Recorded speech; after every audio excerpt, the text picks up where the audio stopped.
Ναι. Πρέπει να σταματήσουμε να λέξουμε γιατί θα μας σβήσει πάλι το σύστημα που το σταματήσαμε 1-2 και θα μας σβήσει το τραγούδι μας. Δεν θα τον αφήσουμε. Ναι, αλλά δεν ξέρω τι θα κάνει. Κόμπλεξ είναι τώρα. Δεν ξέρω. Απλά θα σχέσει την επόμενη του κίνηση να σβήσει το Sigma Boy. Κατάλαβες. Αυτός ο Μπλαν ήταν πάντα να σβήνει το Sigma Boy. Προσπάθησε να το σβήσει, πήραμε τους κωδικούς. Και τώρα προσπαθεί να βρει. Τους αλλάξαμε να βρίσκει. Θα βρει τους καινούς και θα το χάσουμε το τραγούδι μας. Πάλι καλά που δεν μπορεί. Γιατί είναι στους υπολογιστές. Δεν ξέρω σε ποιον.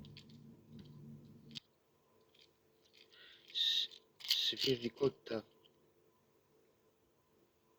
θα είναι χρονού. Δεν ξέρω στους υπολογιστές. Νομίζω. Αυτό είναι πολύ καλά. Ναι. Όντως. Πρέπει να νικήσω Black δεν ξέρω γιατί. Για περίπου να κάνουμε αλάτι. Δεν ξέρω τι θα κάνουμε.